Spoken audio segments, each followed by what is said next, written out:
Welcome back to MSI 2016, where SKTelecom has taken a one-game lead in this best of 5 against CLG. And so, gentlemen, as we have taken a breath now, we've digested the craziness of Game 1 in the beginning of this series. My question to you is, how does CLG re-enter Game 2 refreshed and refocused and ready to take a win off of SKT this time around? I think you have to take a serious look at the pick ban phase they went to, because their composition kind of had these two halves. They have two great divers in Echo and Poppy. I don't really like Echo mid lane at the moment. I think it was a little bit of an overreach against Azir. But then you have Nidalee Soraka. So you have two people that want to all-in commit to these fights, and then you have two people that want to play the long, drawn-out war of attrition and, you know, keep you topped off, balance around objectives. So I just think that the 1-3-1 wasn't well enough set up. And then when they went to these big team fights, half the team wanted to do backline dives and really be hectic, and the other half of the team was kind of just not on the same page. So the 1-3-1, though, is still a strategy that they have at their disposal. What other champions, since Ryze is on the ban list right now, that they could utilize for that? I think the fact that they picked Echo and Poppy is a symptom of the larger problem, right? That I don't actually think they have a solution to. It's basically the same draft they wanted to do against TSM in the NA Finals, where they put Echo in the mid lane because it's who he's answered to in his ear. And to his credit, he equalized the laning phase against Faker and actually had some pretty good team fights. So I think that was the best shot CLG's going to get. And if they could actually get the same draft again, I think they take it. And just play with a little bit more chill, not give up 3 kills in the early game, and actually try and play it a little bit later. And then I think they'd have a chance. Yeah, if you look at some of the things they did, CLG lost the game, but they get a lot of information from this game. They know which plays worked and where they were clearly overreaching and how SKT was waiting to punish. If we go into the micro pick and bans, I would like them to see the drop the third ban there on the Maokai. Ban out the Azir preemptively. You now have learned that SKT will third ban Ryze. And then otherwise, if they match the Maokai, you get a Ryze. If not, you will give Fake a Ryze, but you get yourself a Maokai that you can deal with it in team fights, and you can still play something else. I think we need to step away from the Ryze Azir and maybe open up mid lane a little more to see if there's not as damaging picks, because the Azir did so much in this game for Faker. Right, but if we open up the mid lane, then we don't get to continue to open up the support pool.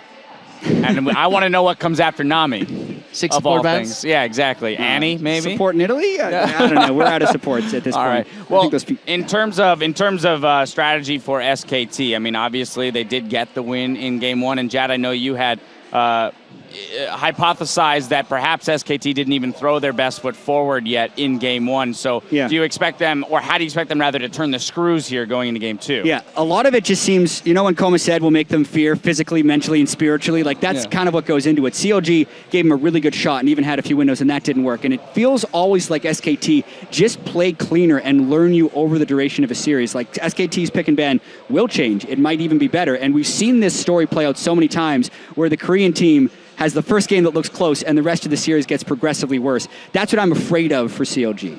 Yeah, the biggest thing that SKT learns, like, I mean, if Echo is your response to Azir, SKT can first pick that champion, like on red side, like first rotation, Azir every single time if it's not banned, because they're not going to fear that counter matchup whatsoever as this series progresses. Well, a few ideas of how CLG can claw their way back into it as we head back to Quickshot and the guys for Game 2. Darshan tells us that if you want to win, it's all about looking forward, not back.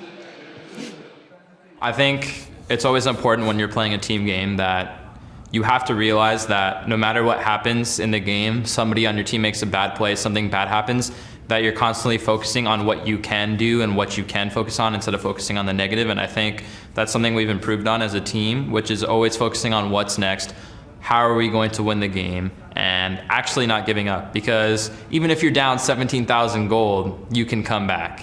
And you can come back from almost anything. You know, this game isn't perfect. Even though they have 3 inhibs, there's a 99.99% chance they're going to end the game, right? But if you're a true competitor, you play for every opportunity. You play for that 0.01% chance that you can win the game. And most of the time, yeah, it's not going to work out, but you just always try your best as a team. And if everyone has that attitude, you can just fight your way out of so many bad situations just because you play as a team more than they do. I absolutely love that mindset, and now we're going to see it put to the test as Darshan and the rest of Counter Logic Gaming are down 0-1, and that was quite a close game, a lot of blows back and forth. Yeah, close game, obviously some mistakes in the start by CLG, but as Darshan just talked about, and I think that is the strongest part about CLG is the mindset. again, yeah, we lose a few kills early on. Doesn't matter. Yeah. What can we do to get back in the game? Oh, we're down. You know, they're about to take Baron, whatever. No, catch them, knock Faker into a wall and kill him. And these kind of plays, a lot of teams won't make them because they're too afraid. Yeah, I actually want to see CLG raise the pace of this game and pressure SKT. They showed it there in the mid game a couple of times. Ooh, actually, mirrored ban. We're gonna see the same. Same as last time. SKT don't feel like they're going to change anything up. So if the bans do not change, do the picks change at all? The Echo Flex is already locked in. Azir Ezreal was the first rotation in game 1. Yeah, you can go Azir Ezreal again, or you can go like Azir Soraka if you want to take that away from Aframo. I think the Ezreal pick is very key for SKT. Again, they know CLG just have the option to play aggressive, and they want to be able to play defensive and reactive and then just scale up. I love it when when both teams are confident that what went wrong was play. My only problem with CLG's comp in the last game is I feel like they picked too much for each individual lane and not for the team composition. People are cheering, they find it very funny, and it's going to be the same. Yeah, it's going to be the same. The crowd loves it. Nami's locked in. GG, Re, let's do it again. All right, so right off the bat, things we're looking for. Darshan, not to suicide, solo. Aframu got picked off quite a few times. He's got to watch his positioning on Soraka a lot more. And actually, on SKT side, we could see more out of Blank than we saw in the last game. But again, with CLG's composition, the problem they ran into once we got out of the laning phase is the fact they want to play on 3 lanes at once. But when you're against a Trundle, that lane is kind of blocked, because Trundle will beat both your guys in split push, especially because Echo will go Abyssal Scepter. That means you have one lane you're losing in the side. You will never have pressure in the mid lane because that's an Azir sitting there. You only have one lane where you can actually pressure with your teleport against technically no one. That's the lane CLG got to play around, and then you need these flanks with TPs in behind SKT when they try and take Dragon, when they try and siege. If they can't pull it off, they will lose again. Well, we're going to find out if CLG not only can play their team compositions better, as you can see both Sixel and Koma, gigantic smiles on stage. Didn't even need a new page, just like same thing. The thing that I love is both of these teams have got great support staff behind their players, and it's a big part of the reason they are successful. Now we see whose support staff can feed that information to their players and which players can make actionable changes. You guys know the deal at home. Jump onto Twitter. Same picks, same bans, but a whole game worth of information. Same players. But subs are here, but they're not being pulled in, Kobe. Not yet. Not yet. Not yet. Everyone was wondering if Bengi was going to get pulled in. You can see the trophy on screen. North American LCS CLG are down 0-1 in this best of 5. And some shaky, nervous plays in the opening game of the set cost them some control. Let's see if they can fix it. Deficio, one thing you did praise was a little bit of a read on Blank's early game.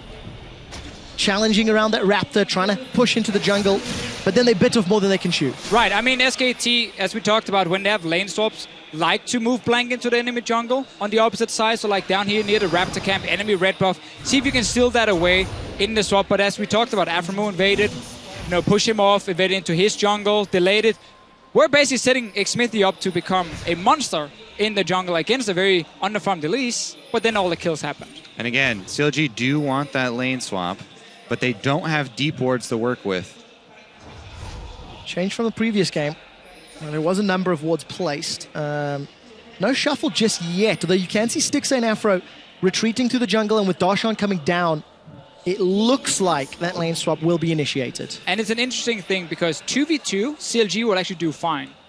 But it's a 1v1 for Darshan where they're so afraid of the Trundle because he will destroy the Poppy, obviously. We see a very standard start here from Xmithy and Italy. You trap up your Wolf camp and your Raptor camp. You start Wolves. You're doing really fast. You go to Raptor, then you can invade an enemy. Good damage from Huhi, but the support from Wolf. And Huhi played very aggressively during the course of the laning phase on that Echo. Yeah, SKT also trying to start both sides here. Everybody's going to go down to the lane swaps, and it will be pretty standard, it looks like. Well, they're keeping Wolf near this Raptor camp because, again, they know Xmithy's trapping up 2 camps, gonna fast lead them and then potentially go to the blue buff of SKT and then challenge their Elise. That's why Wolf is staying around. He saw the traps, he knew what was happening, and that's a very smart start because it now shuts down the early push Xmithy was going to have towards that enemy blue buff. Oh, more burst damage from Huhi. Gets the Thunder Lords as well as the Z drive and backs away. Let's see what sort of control this gives him early on, because Faker can just sit back and farm nice and safely. I'll find out. Another dash, phase dive forward. Time Winder secondary proc won't hit, and Faker is still under pressure. Now we just get standard swap from CLG. Dashawn is already on top side. Obviously also Xmithy is getting the jungle up here. No risky plays by SKT's jungle and AD carry, or jungle and top laner. The main thing is that CLG are a half a wave ahead here. They are going to get the tempo advantage, as Crepo likes to point out. I mean, it's a thing we talk a lot about normally. The tempo, it's so important when you have these standard swaps where you keep trading out of turrets, because eventually you will get to a tower way before the enemy team, and you can take that tower down and they can't really do anything in return. SKT, though, as a team, if there's a big criticism for them normally, is I feel like in lane swaps they actually do not understand the tempo part, or they don't care about it, and often end up falling behind there. But you can see they're making up for it. Duke is down here with the trundle, hammering away on the tower. Red buff very slowly secured there by Xmithy and Aframu. Tower secured by CLG. Not that big of a tempo advantage, I think, with CLG committing to the jungle. Every little bit counts here, especially with the top laners. I mean, we're normally just talking like 5-6 seconds is a good advantage. When we're talking the first tier 1 tower, it basically means there's less time for Duke to sit and farm up some of these minions here. Trundle as well does not have any AoE wave clear at this point, so he can only get a few minions, and then he has to just retreat once he sees the enemy AD carry and support show up. You can see Stixxay getting spotted on that ward down the bottom lane now. So Duke knows, okay, get a few minions, and then he just has to back away. Also keeping track of the junglers in this swap. There are extra camps for Xmithy, and he's already one ahead of Blank on the Nidalee. Once she gets the early lead, it doesn't stop. Faker, of course, trading again continuously with Huhi. Still a flash available every time Huhi uses a cooldown. Faker just steps forward, contests each and every CS. But Duke and Dashawn, in terms of this lane swap, they're even continuing just farm out and play a pretty standard lane swap thus far. Yep, just gonna push in for next tower Wolf. Getting the interrupt, good for him again, slows down Dashawn and how fast he can recall and return to bot lane, because he always wants to go bot lane now. So he's there when the tower dies and he can get the full amount of gold, and obviously he doesn't fall as far behind. It is important, it's all these small things that happens in these swaps. Some changes from the previous game as well. Cult's picked up by both ADCs, Boots of Swiftness already for Dashawn. He's already relocating to this bottom lane. You can see Duke slightly ahead in terms of repositioning his lane priority. And an even start. No early mistakes from CLG, but no over-aggressive plays either there, Kobe. Yep, exactly. Pretty standard lane swap for both sides. Huhi's doing well in the mid lane versus Faker. And now the big question is, because this tournament so far, we've seen quite a lot of teams value Dragon in these lane swaps. So they would then take the bot tower for CLG, realize they were ahead in tempo, and then run down and start taking a Dragon while they give up the Rift Held to SKT. But that is something that has started here at MSI, not something we have seen a lot back in the LCS before, and where you would then instead recall and go top and then push for the enemy tier 2. And that is a crucial part of what CLG would like to be able to use when they want to set up those flanks later in the game. If you have priority on Dragon, whoa, Fuhi in the mid lane. Hold that thought. Exhaust is already used. Teleport coming down from Dashawn. He actually finishes it. Faker's flanked. Forced to flash. Xmithy chases with his own. Pouncing forward. Stixxay's looking for first blood and finds it. Very greedy gang by SKT. They're chasing down towards the bottom side of the map where we had so many CLG members. Xmithy though. He's got no flash, remember. Bang's looking to chase. Aframu comes forward. The Equinox will silence Wolf temporarily. Dashawn's the one that's bitten off a little too much, and he's forced to back away with a flash blown. But again, the big mistake here by SKT, you know there's so many guys on the bottom side, you can never chase down towards that river and they'll lose a kill. Yep, okay, so it is going to be a lot of give and take. We'll go over that after we get back to the main stage. Here is the replay, and this is because, you know, Faker is trying to run down to CLG's side of the lane swap. This is something you always have to keep in your mind as a mid laner in lane swaps. It's not really your side of the map retreating down to the bottom there. But yeah, so what I was going to talk about is what CLG traded for that is a lot of farm here on the Trundle. Duke remained top lane. He has teleport advantage as well. Now, Trundle is already a champion that can bully Poppy solo 1 versus 1, so they do not want to have Dashawn meet up with him. And the extra teleport advantage as well means that it's a very easy secure for SKT to get that dragon stacking that you talked about. Yeah, no challenge here from Council Logic Gaming. The CS and lane advantage that Duke has built up, somewhat equalized by Huhi in that middle lane, getting the assist, and interestingly, on the 16 games that SKT have played, they've given up 9 first bloods. That's the first one onto Faker, despite all of the focus and attention that he has pulled this entire tournament. Gonna have to see if SKT can now play around this Trundle. The Trundle with the bit of experience lead and the early Tiamat that they can try and use. Let's see. No one is hard committing for any pushes in the side lanes anymore. Everyone is just sending the AD carry to push out a wave.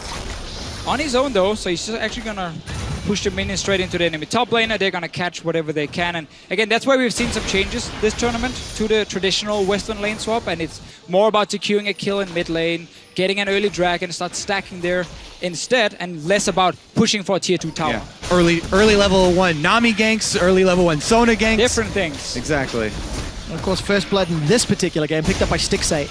Arguably one of the most valuable players on CLG, giving him that BF sword and the cull, so there's a lot of power in this ADC already. And he's crucial to have the way that CLG like to play around these team fights. This is a little bit of a different look than the standard team fight from CLG. This is, again, their look on the diving the backline, and Stixay is, you know, kind of weaving in and out, fending for himself with Afromove, trying to heal him and keep him upright while the 2 solo laners take out the backline. But that is one of the problems about the CLG comp. If we look at like all 5 picks together, is like Soraka is going to stay in the backline obviously and heal. She's not going to follow you when you dive. And we've seen that manifest itself with multiple times where Afromove on the Soraka's getting caught out of position. It's very difficult to position Soraka in a comp like this. But it's basically CLG saying, you know what, we want to pick for each individual lane, and Lucian Soraka is a very strong 2v2 lane, so we're going to see if we can bully one of the lanes with it. Obviously, we know the Echo is the blind pick choice for Hui as well, so they might not have a lot of choices in terms of how they want to put the comp together. Right now, the Duke is trying to get some farm on top side. SKT needs to mirror what's happening up here, and they are trying to do exactly the same, but they're giving away a lot here. I don't really like this too much from SKT. Well, tower should be going down shortly. Duke is looking to contest, takes a lot of damage. Stixay with that BF sword, a full channel on the culling, flashes forward, heals used as well, picks up a second kill. And we've seen this time and time again, the CLG bot lane going for those kills, whereas SKT now trying to answer here, but Darshan gets away. The spear lands onto Bang, and Xmithy's pouncing forward. A great defensive cocoon from Blank will buy some time. The spear! Xmithy's gonna get the prowl. His pounce is available. Elise goes up and comes down. 3 members of Counterlogic Gaming are surrounding, but Hui cannot pick up the kill. Chrono Break is available, forced to buy some time. Turns his attention onto Wolf. The exhaust will mitigate that damage. Time Winder comes back, and it's Bang on the board. During all of that skirmish, though, the top turret did go down after the kill they got as well. Now spears are coming from CLG to try and delay SKT from resetting. That was such a risky play by SKT. Honestly, they rely more on the individual ability in a skirmish like this to get something out of it. And as we watch it again, it feels like something spurred on by CLG's successful play up top. And it kind of had a spur of the moment SKT, oh my goodness, we need to answer. Blank dodges here, that's one of the bad feelings when you dodge and the person on your team behind you does not. But again, CLG, they're outnumbered here in their own jungle because of the top lane push. But again, this is my problem with SKT sometimes in these lane swaps, where a lane swap is more than just the first tower dying. It's also what happens, you know, the following 5-6 minutes where you keep swapping lanes around. They saw Stixay build that top wave for such a long time, and yet they reacted so slowly they had to rush between 2 towers with no minions and had to basically outplay CLG to get something and instead of take the safe play. If there was one thing CLG was good at, it is the early game, showing that they can read the map. Despite mistakes against Flash Wolves, Counterlogic Gaming are up nearly 3,000 gold. They've got the tower advantage, the kill advantage, and a completed Essence Reaver for Stixay already. Yep, one of the things that CLG were listing in their interviews as advantages they felt they had over SKT, the ability to play those early lane swaps for global advantages. As well, another thing they wanted to list was the team fight, and we saw instances of it in game number 1. Clear focus on this mid lane. Xmithy's been spending a little bit of time. We see Afro throwing some love this way as well, and Faker continually forced to defend. As now CLG starting to group up. They pulled Stixay up here as well, so tower pressure definitely incoming on this minion wave. Hui trying to zone them with the parallel convergence, but SKT push him off it. Yeah, not going to find anything. Stixay gets a lot of damage down onto that tower.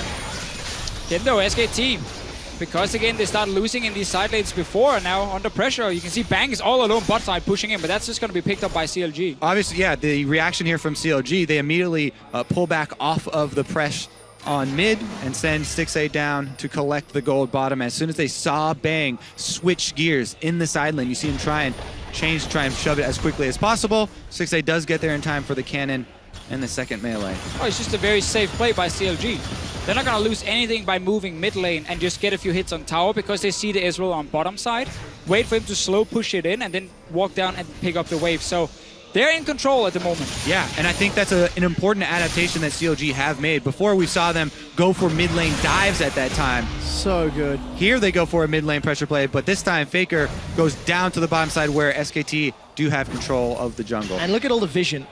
Basically opposite. CLG have got top quadrant control, pinks, a couple of stealth wards, SKT down, somewhat mirrored in that outer turret down bottom off the extended siege. But take a look, there's a setup for a dive. CounterLogic Gaming, they're looking for blood. Defensive flash and the pin against the wall. Faker's in trouble and he's down. The tower will be the focus as the hammer comes down, sending Blank away. Darshan's chunked low. Blank will be forced to run. It was Duke that caught the verdict, but the tower still stands. Raising the tempo of the game, increasing the speed here from CLG. What we were looking for them to do in game number 2, they catch Faker off guard. No summoners burn from him, stun lock from CLG. That's exactly what I'm talking about with the Echo Poppy pick and diving the back line. Let's see if they can do it again. Huhi throws down the convergence. The stun will not land, but Duke is pinned against the wall. Darshan is now caught up on the wrong side of the river, running for his life. Afro puts a slow onto the rest of SKT. Darshan continues to run and will get tagged by the True Shot Barrage. Now Huhi's in trouble. CLG have gone too far. Defensive flash away. Stick saves back on the front line. Fake is going to rejoin shortly too. Essence Flux tags CLG. Tidal Wave knocks up 2 and Afro's in trouble. The convergence stuns up SKT, but here comes Faker. Emperor's Divide is available. Cocoon finds no one and CLG stay alive. That very aggressive, over-aggressive re-engage from CLG is going to cost them their mid-turret. Big punish from SKT here. Still, again, we see some good plays by CLG, actually some very safe plays at first. Even that dive, they knew, knock Faker into the wall. If we miss it, we can always just back out from this tower. But then, they just want a little bit too much. This dive in itself actually is very, very well executed. You smack Faker straight into the wall with the W from Poppy as well, so no dash from Faker available. You just take the kill, and you now disengage. And be happy with this, because your AD carry was on the bottom side. You don't need more than this. Yeah, Afromu there layering the silence after the stun so that Faker can't get out. Darshan setting that one up. That's why there's such a big advantage when you have the initiative in these diving comps. CLG gonna strike back here, take up that dragon. That's where you always gotta go back, hindsight 2020. Shoot Faker just to flash instantly when he sees the Poppy coming, because he knows he's next to a wall and the Poppy W being active. Yeah, exactly. He goes for the dash, which is interrupted the greedy by this. play instead. Exactly, saving your summoners there. But Darshan punishes. Meanwhile, though, as you said, CLG, one good play, then make a mistake right after, and SKT get the mid lane turret to open up the map. Well, what does this mean for the state of the game? Still a gold lead in the advantage of CounterLogic Gaming. The towers and dragons are bang on even.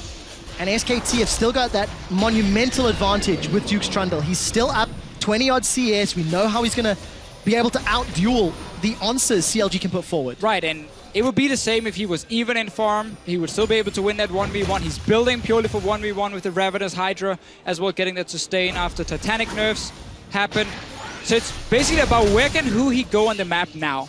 If you keep Darshan in the Trundle lane just to play defensive, Huhi is the man you send to the side lane to put pressure on Bang. And you try again, play the map. Do not just run straight mid on to Faker, because he will punish you.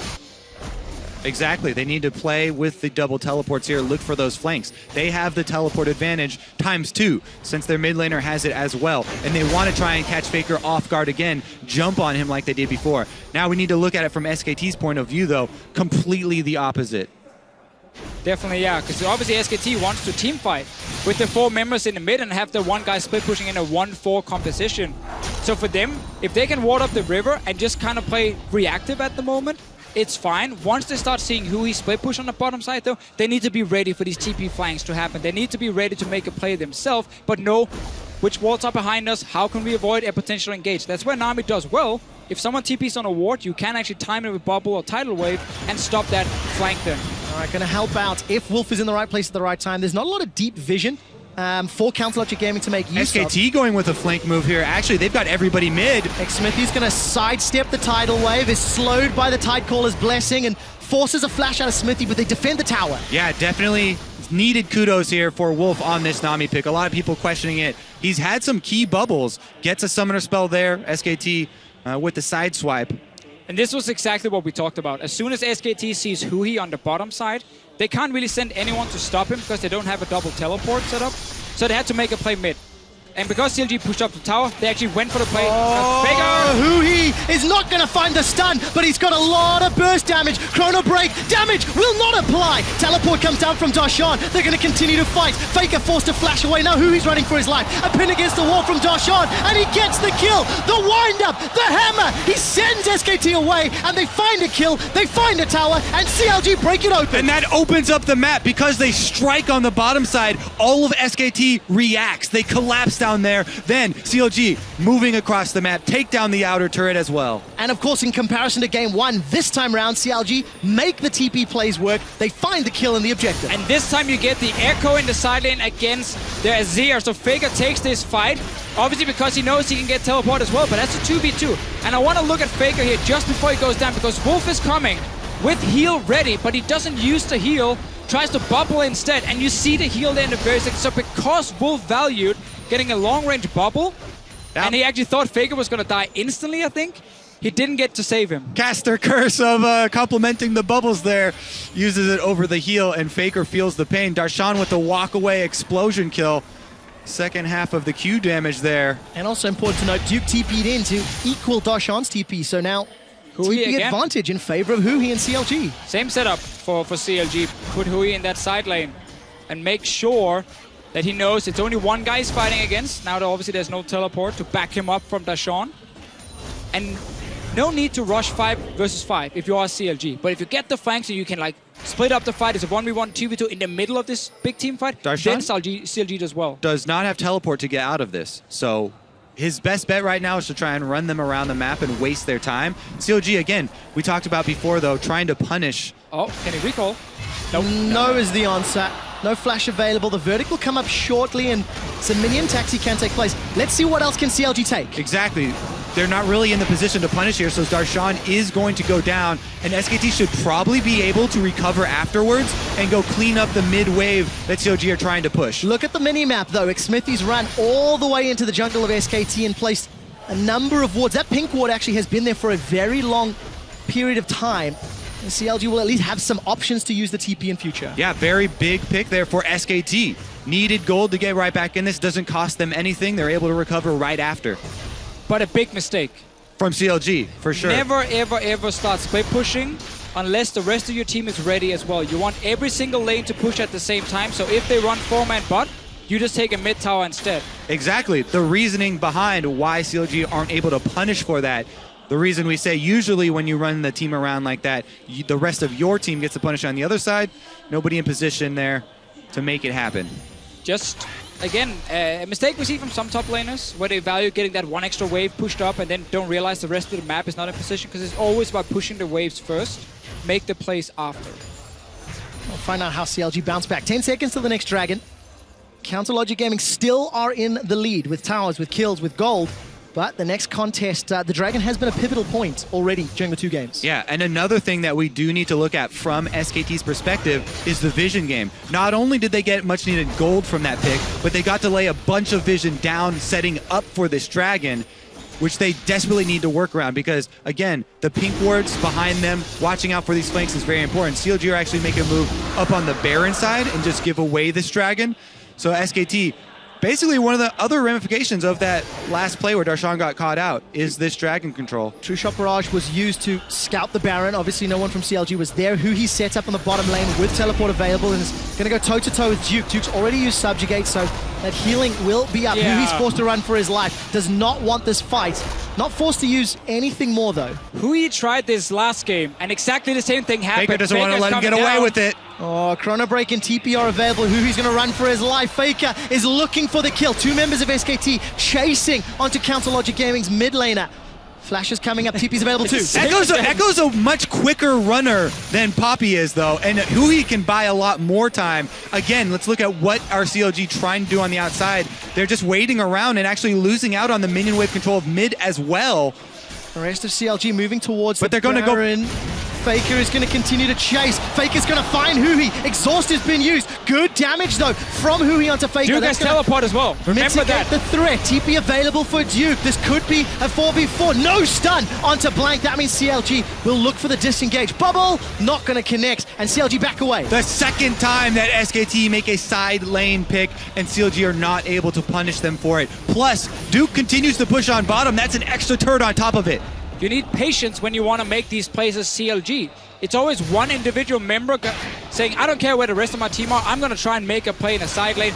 Hui did exactly the same thing in the last game. He tried to 1v1 Duke, he lost the 1v1, now he tried again, where one more time, the rest of the map is not in position for CLG. They're pushed down towards their tier 2 towers, so when you get caught out there, there's nothing the rest of your team can do, because keep in mind, CLG doesn't have any hard engage. Like, the only way for CLG to start a fight is a TP flank. That's one of the downsides, obviously, of running like a Soraka and Italy combo, is that you can't really start the fights. Yeah.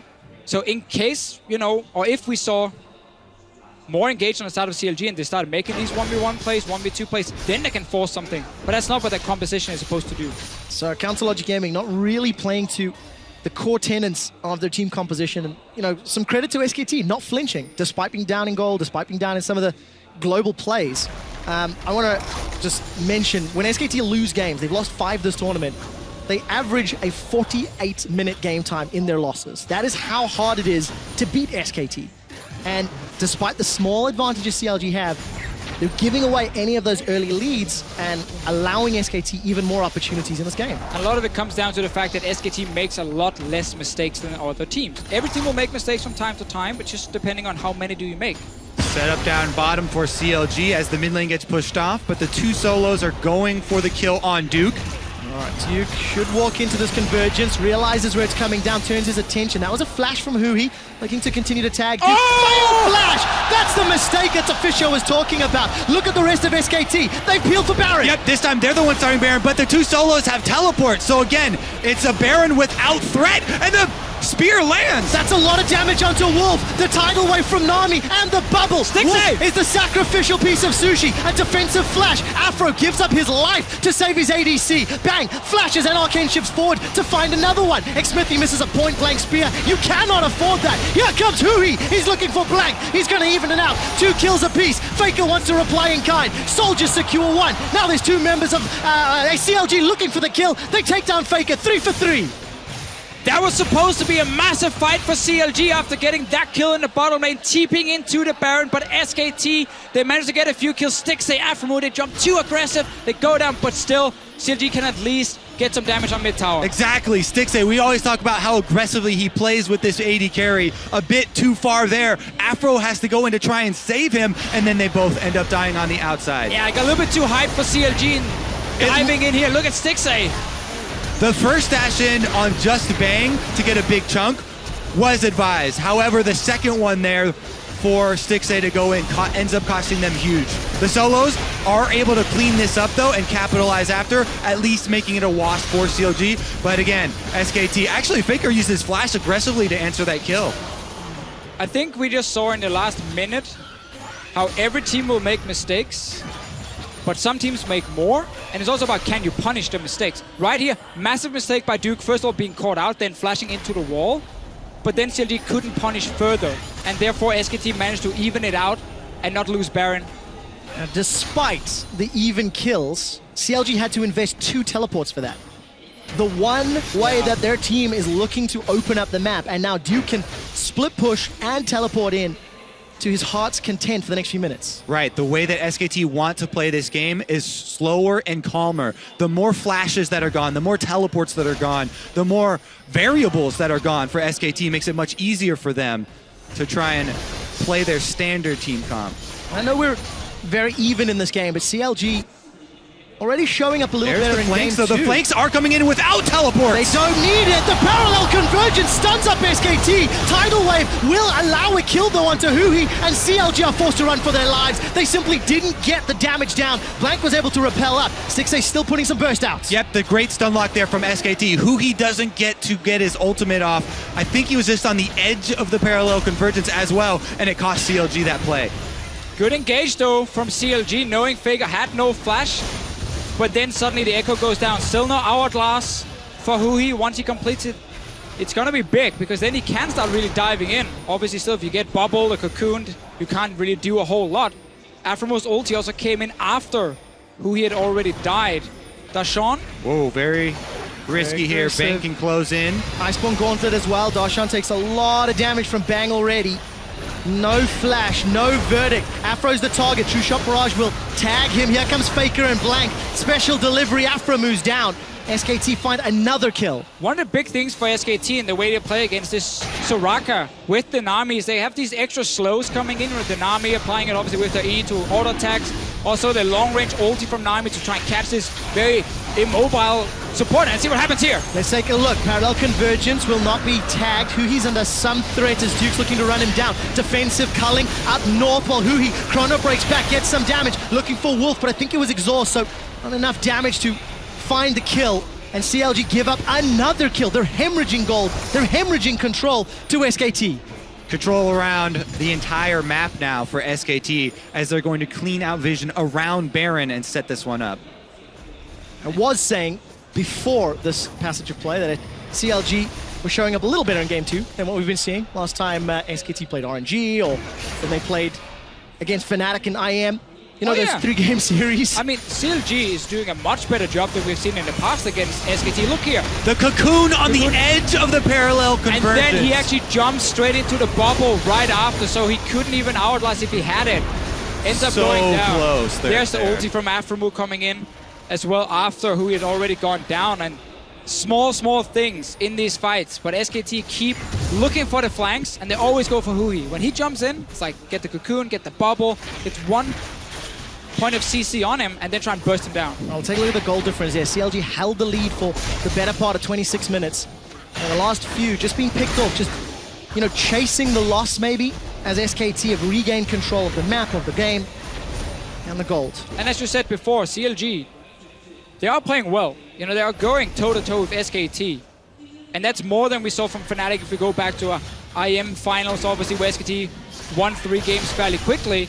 And that's a big thing for CLG. Aggressive move from the back line of SKT. Let's take a look. Stixxay's chunked down. Exhaust has been used. Smithy, Darshan, Huhi, they're looking for targets. Blank's gone up and come down. Darshan's caught in a bubble. Flashes and QSS's away. Duke now is CLG coming. are grouped up. Here comes Duke from the back. Counter Logic Gaming, they're in trouble. The spear tags bang, but it won't matter. Flash away from Stixxay, trying to kill Duke, but it will not count. Huhi gets exhausted, still cannot find a kill. That's 2 for Counter Logic Gaming. SKT are running for their lives. A chomp from Duke secures the 3rd. Stixxay still running away. A huge victory for SKT. They're going to chase down the last kill here, and that should be Baron as well for them. Once again here, SKT, they pick the correct fights. You see them kite back at first when the engages happen from the Poppy, from the Echo. And then they land some very crucial CCs onto CLG and always just buy more time, and wait then for your own top laner to arrive. Duke didn't even have to teleport. He ran all the way up the river. Didn't need it, still has it available. Baron secured for SKT, a 5,000 gold lead. Wolf 0-0-10, he's been the target of CLG multiple fights in a row and has not been caught out. So check this one out here. First, it looks a bit risky from Bang jumping in, but as soon as CLG tries to engage, everyone from SKT just kite backwards. Land one piece of CC on And one the of the mini tanks, and then suddenly Duke shows up. You're bought in off time. Now you can play aggressive because the engage is gone from CLG, and they're not afraid of diving the back line because there is actually no CC from CLG to stop you once you dive. Soraka, it's very hard to land the snare. Italy doesn't offer anything. Lucian doesn't offer anything. And you have the Echo and the Poppy being busy, obviously trying to kill SKT's backline. So you see Faker every single fight. He's not afraid to just go for Soraka, go for the Lucian, because no one can lock him down. 7-4-5. Most deaths on his team, but it simply doesn't matter because the rest of the team cleans up every single time. Yeah, CLG are working with a much smaller timing window on those team fights. not able to take anyone from SKT down there before Duke arrives. And at that point, they've used everything. Yeah, it's what we talked about with this composition for CLG. It looks to be 3 separate parts that doesn't really fit together. Because you can't protect your own backline with the front line of CLG, with the Poppy and the Echo. You don't have any CC to really stop anyone when they dive your carries. And you don't have the damage either to kill the backline of SKT because it's at Ezreal. First of all, there's an army healing and CCing as well. And Echo struggles so much when it comes to bursting down one target because he can never use ulti offensively. He needs the longer fights where everyone is split up and he can chase, but you don't get those fights. No, he does not. He doesn't get to set up and engage either. Without teleport, Duke was able to force Doshan away. And looking at vision on the map, there's not a lot of wards behind SKT. 1 or 2 if CLG wanted to pull the trigger, but they simply aren't in a position to do so. And definitely not against a Baron up team. CLG are just stalling. Baron power play, 3,800 gold, more than CLG already. Bang takes a lot of damage. Timewinder tags up multiple members of SKT, and Bang is low. Keeper's Verdict will send Duke away from the tower, but I think the minions should still be able to secure it. There it is, taken down. It's coming apart at the seams for CLG Gaming. Yeah, there's nothing Darshan can do to move this Trundle off of the turret. He's 3 levels down, 100 CS, even with Smithy coming. Duke is going to 1v2, pinned against the wall. Now Afro's coming to join. There's no mana left for Smithy. Mid inhibitor turret is the next target that Faker has set his eyes on. And Duke, he just does not care. He's on the top lane inhib. The rest of SKT, they're on the bottom lane inhib. Yep, and they're going to get it. This Baron buff does not time out. They're going to get both inhibitors, and SKT press in towards the Nexus. 6,000 gold on the crest.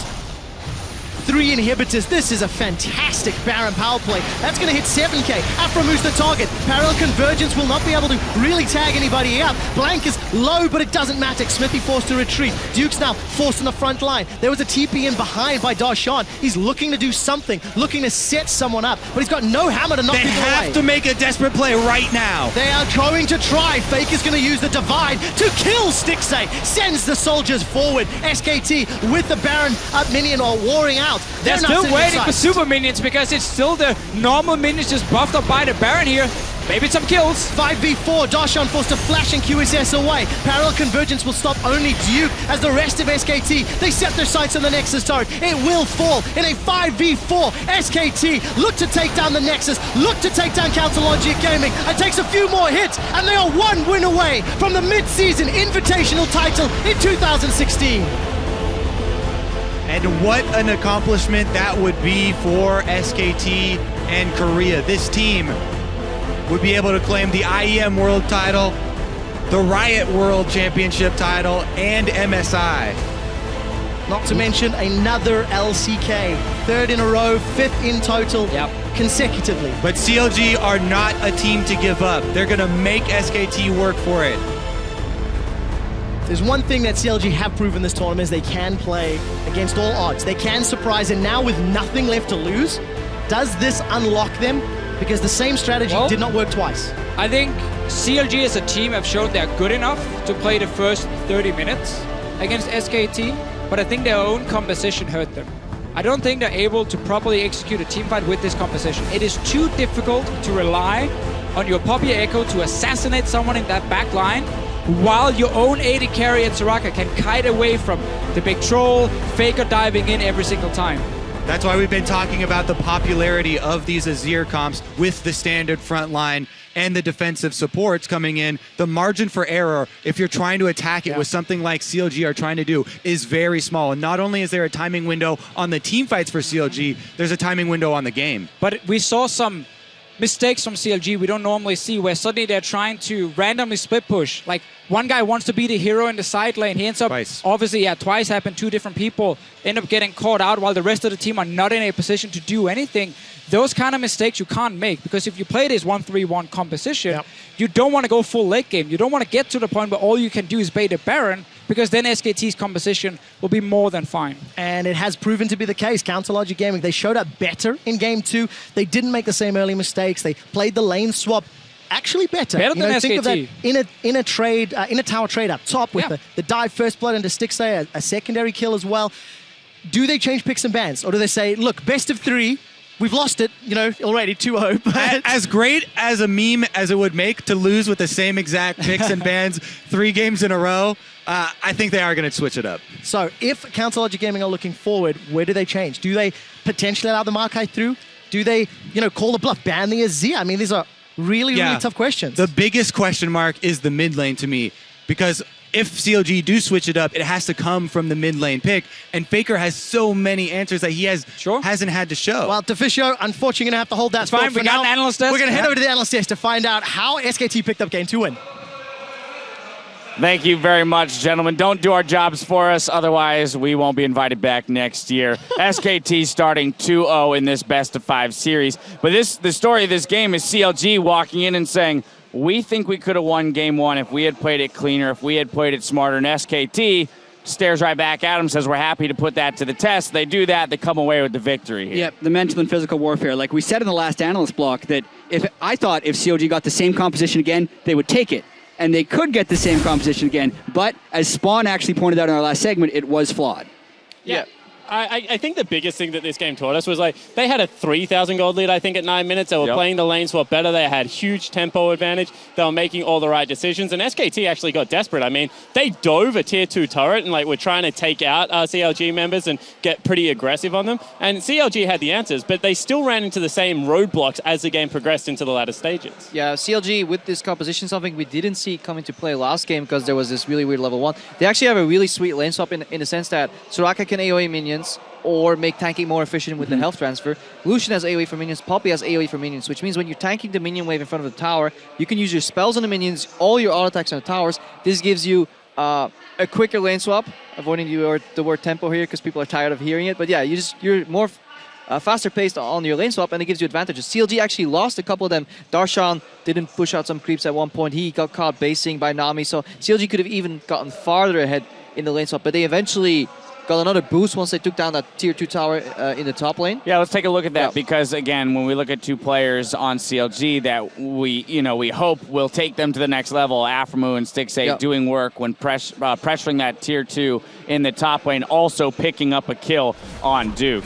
The cool thing here is the fact that CLG keeps splitting up the map. They do that because they have a teleport in the mid lane. So they're always winning out. This is why they can't really challenge this. This is why Duke doesn't get help from Blank, because they're so afraid of Hui teleporting in. And they get this dive here onto Duke early and this tower. So CLG played out phase 1 of the lane swap very well up until Darshan messed up a little bit. But this phase 2 or 3, wherever you want to call it, fantastically executed. But then everything went wrong. Yeah, which is why I can see why CLG goes back to this team composition again, because they get the early game they want this time. They didn't last game. Last game, they got the mid and late game they wanted. They didn't get it this game because SKT learned and adapted the way they played in position and warded before all these team fights. And CLG, getting caught in the 1-3-1, was indicative of the pressure that SKT had on the map and the ward control they had to make those plays. Yeah, and I just want to point out with that replay, that's SKT playing kind of overly cautious, because we're if Elise is there, if he even fakes that Elise is there, all of a sudden you have to back away from the Trundle because they have a very strong 2v2. But Nidalee's in fog of war that whole time. Credit to Xmithy one more. And they're always going to play, if you can't see them, that they're going to be there to counter gank. That's what SKT are very good at doing. And that was the point, though, that you were talking about, Spawn. Right after that was where they sat at about 3,000 gold lead because they had a turret up and a kill up over SKT. At 10 minutes. At 10 minutes. But then, by the time 17 minutes rolls around, they only have a 1K gold lead. So we actually saw it dwindle in those early stages of the game. And a lot of that was due to people getting caught out. We saw Darshan and Huhi multiple times go on great escapes in which, sure, they delayed, the amount of time that SKT could get something off the map for it, but in that same moment, CLG wasn't making anything else happen. And this is the important thing about 1-3-1. If you do not push all the waves simultaneously and create a pressure point, you can collapse on one area of it, and it is very hard to escape. And if the lanes aren't in the correct position, then you can't take anything in response. The correct decision there is bait a Baron or shove up a mid wave, try and get a turret. But SKT were actually shoving them out and then collapsing on the weak side of the map, which is just, it's unfortunate. Costa's also touched on it. It's just a Trundle pick is such a blocker because it lanes well into both. It's always going to win the solo lane. Poppy, which makes 1-3-1, you kind of want at least 2 matches. At least one goes even, one is winning, so you can then collapse and pincer. It doesn't come, and that's why we saw these forced engages. Deficio and Kobe touched on it at the end too. This composition, it can work on paper, but it is extremely difficult to pull off. And this is where I want to address your point, Spawn, about the double melees, the Poppy and the Echo being the two frontliners and pseudo assassins. With a replay, we see the flank set up by CLG in the mid lane near SKT's tier 2 inner turret. So look, they get the double pin, so they come in and it actually looks like it's going to go great. 4 members in there, but Faker shoves out Darshan, and then the tidal wave just absolutely destroys their day. So look, if everything is laid perfectly, like Crepo was pointing out, if there's a silence field, if there's an immediate Poppy ultimate, sure, like that can go better, but if you're relying on 3 people to simultaneously coordinate against the best player in the world, and that is your win condition, I question your win condition very heavily. And the double exhaust that they had in their team composition completely shut Huhi out in multiple fights, not even in just that one when they were able to chain a lot of CC on him.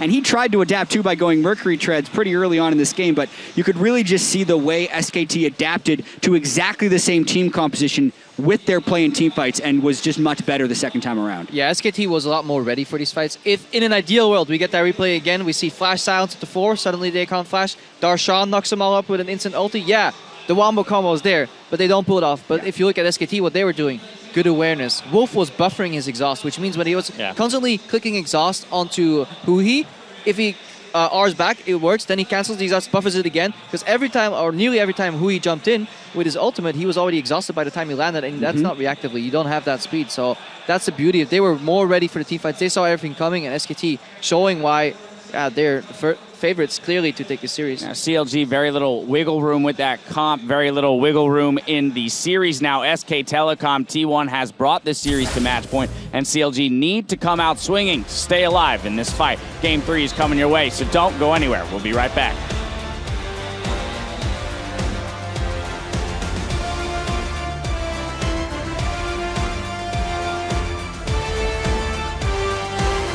Nami's locked in. GG, Re. Let's do it again. Stixxay with that BF sword. A full channel on the culling. Flashes forward. Heals used as well. Picks up a second kill. It's a lot of damage onto Wolf. The tidal wave from Nami and the bubbles. Stixxay is the sacrificial piece of sushi. A defensive flash. Afro gives up his life to save his ADC. CLG Gaming, they're in trouble. The spear tags bang, but it won't matter. Flash away from Stixxay. Trying to kill Duke, but it will not count. SKT look to take down the Nexus. Look to take down CLG Gaming. It takes a few more hits, and they are 1 win away from